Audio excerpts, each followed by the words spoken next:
અત્યારે જોડાઈ રહ્યા છે धानुका एग्रीटेकना चेयरमैन महेंद्र कुमार धानुका।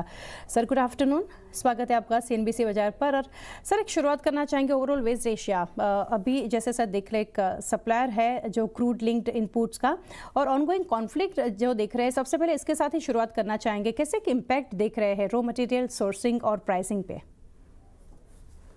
देखिए, जितने भी एग्रोकेमिकल्स हैं वो पेट्रोकेमिकल्स डेरिवेटिव्स हैं, और क्योंकि क्रूड के प्राइसेस काफी ऊपर चले गए हैं, $70 से $105 से ऊपर प्राइस जा चुके हैं, तो ओवरऑल प्राइसेस के ऊपर में इम्पैक्ट आना लाजमी है।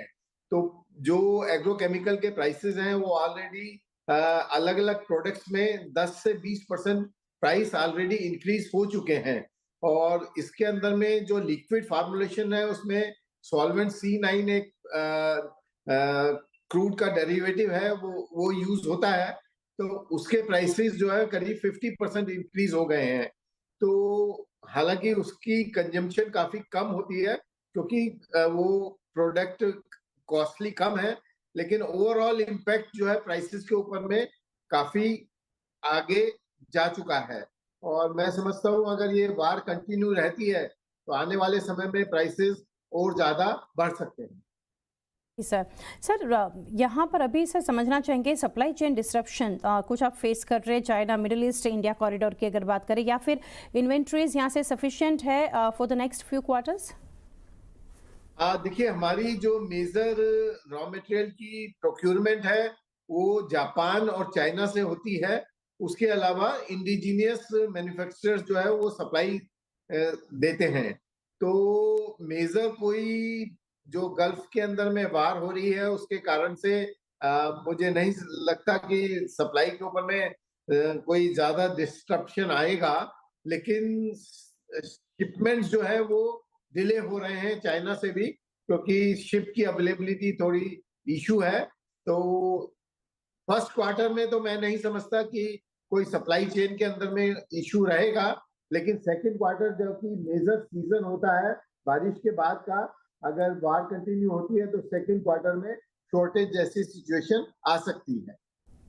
जी सर और एक भी समझना चाहेंगे क्रूड के फ्रंट पर, जैसे वॉलेटिलिटी सर बढ़ती हम देख रहे हैं, सर कितना सेंसिटिव रहेंगे यहाँ से your margins to input cost inflation? Margin हमारी कोशिश रहेगी कि कंपनी मार्जिन मेंटेन करे, क्योंकि जो प्राइस इंक्रीज है वो अल्टीमेटली हम कंज्यूमर को पास ऑन कर देंगे, और उससे मार्जिन के ऊपर में ज्यादा कोई इम्पैक्ट आने का मुझे चांस नहीं लगता है। फ्रेट कॉस्ट के ऊपर सर जानना चाहेंगे, और साथ ही शिपिंग टाइमलाइंस, इसकी वजह से सर कुछ प्रेशर दिख रहा है, ये जो अभी कॉन्फ्लिक्ट हम देख रहे हैं इसके ऊपर, या फिर रीरूटिंग चैलेंजेस कुछ फेस कर रहे हैं? जैसा मैंने बताया कि क्रूड जो है वो सारा गल्फ कंट्रीज से ज्यादा मेजर इंपोर्ट होता है, तो क्रूड के ऊपर इम्पैक्ट होने से डेफिनेटली ओवरऑल एग्रोकेमिकल्स के ऊपर में इम्पैक्ट आना लाजमी है।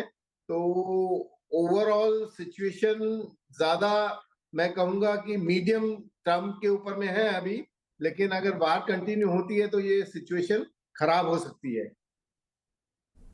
जी सर, टेक्निकल इश्यू सर एक फेस कर रहे हैं, फिर से सर कनेक्ट करते हैं आपको।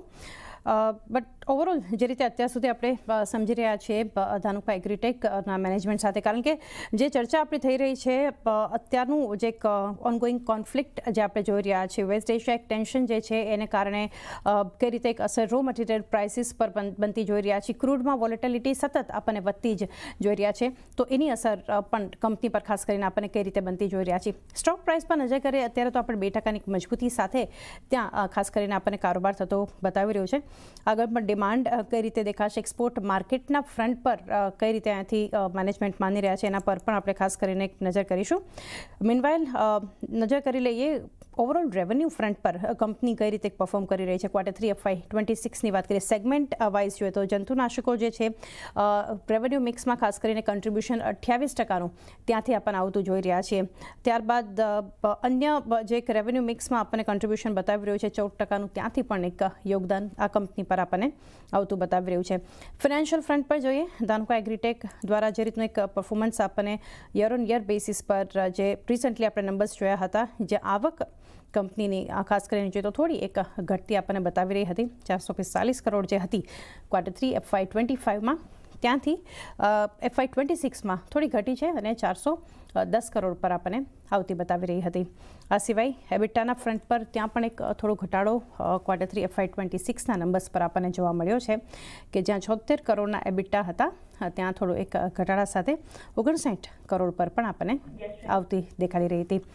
આ સિવાય ફરી સર સાથે चर्चा आगे बढ़ा सर अभी आगे यहाँ से महेंद्र सर जानना चाहेंगे ओवरऑल डिमांड ट्रेंड के फ्रंट पर जानना चाहेंगे अक्रॉस की क्रॉप सेगमेंट एमिड ग्लोबल अनसर्टेनिटी आप कैसे देख रहे हैं?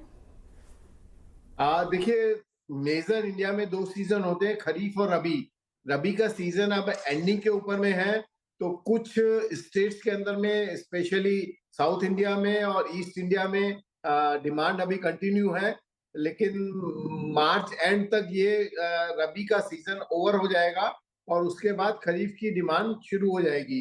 क्योंकि प्राइसेस इंक्रीज के ऊपर में है, तो डीलर और डिस्ट्रीब्यूटर इन्वेंट्री बिल्टअप करना चाहेंगे कि लो प्राइसेस के ऊपर में इन्वेंट्री बिल्टअप कर लें. तो अप्रैल और मार्च में समझता हूँ कि सेल अच्छी गियर अप होनी चाहिए और फर्स्ट क्वार्टर में तो शॉर्टेज की सिचुएशन नहीं होगी, लेकिन सेकेंड क्वार्टर आफ्टर मानसून तो शॉर्टेज की सिचुएशन अराइज हो सकती है. एक्सपोर्ट मार्केट के ऊपर कुछ इम्पैक्ट वो भी समझना चाहेंगे, specially those dependent on West Asia और नियर बाय रीजन्स. कंपनियां इंडिया में टेक्निकल ग्रेड पेस्टिसाइड्स बनाती हैं, वो डेफिनेटली वेरियस कंट्रीज से इंपोर्ट्स करती हैं, यूएस और डिफरेंट कंट्रीज से, तो उनकी सप्लाई चेन के ऊपर में इशू होगा और वही एक कारण है कि जिसके कारण से डिमांड सप्लाई का गैप आ रहा है. डिमांड इस समय ज्यादा है और सप्लाई कम है, तो इसलिए प्राइसेस के अंदर में इंक्रीज देखा जा रहा है.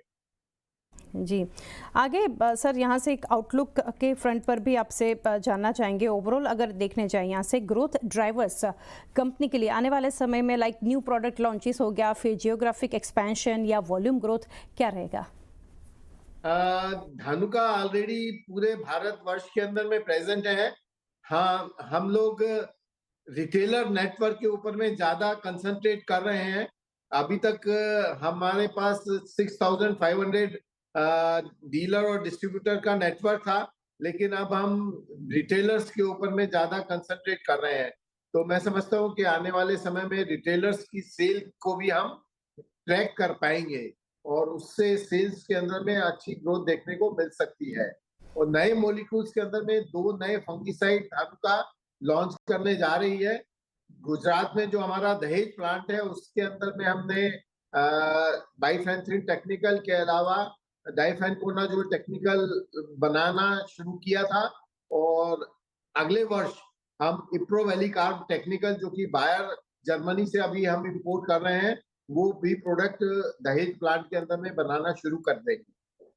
जी सर लास्टली यहाँ से समझना चाहेंगे प्रोडक्ट पाइपलाइन जो है और साथ ही अगर यहाँ से देखने जाए इनोवेशन या फिर स्पेशलिटी प्रोडक्ट्स जो है सर कितना इम्पोर्टेंट पार्ट प्ले करता है ग्रोथ स्ट्रेटजी के लिए, और न्यू कैटेगरीज कुछ कंपनी के यहाँ से प्लान है टू एंटर?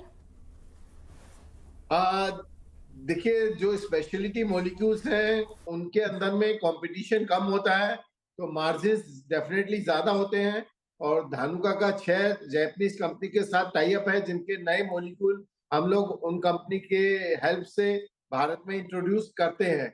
और हर वर्ष 2 9-3 मॉलिक्यूल जो कि पहली बार इंडिया में इंट्रोड्यूस होते हैं वो धानुका जैपनीज कंपनी के कॉर्पोरेशन से लॉन्च करती है. तो इस वर्ष भी जो 2 नए फंगिसाइड आने वाले हैं वो 9-3 मॉलिक्यूल्स रहेंगे और पहली बार इंडिया के अंदर में लॉन्च होने जा रहे हैं. जी सर महेंद्र सर काफ़ी डिटेल्स हमारे साथ शेयर की. Thank you sir for connecting and best wishes for coming quarters. Thank you. Dhanuka એગ્રીના મેનેજમેન્ટ સાથે આપણે ચર્ચા કરીએ. સ્ટોક પ્રાઇસ પર નજર કરી રહીએ તો અત્યારે આપણે જોઈ રહ્યા છીએ કે 998ના લેવલ્સની આસપાસ 2% મજબૂતી સાથે કારોબાર આ સ્ટોક કરી રહ્યો છે ધાનુકા એગ્રીટેક. એ સાથે જ સમય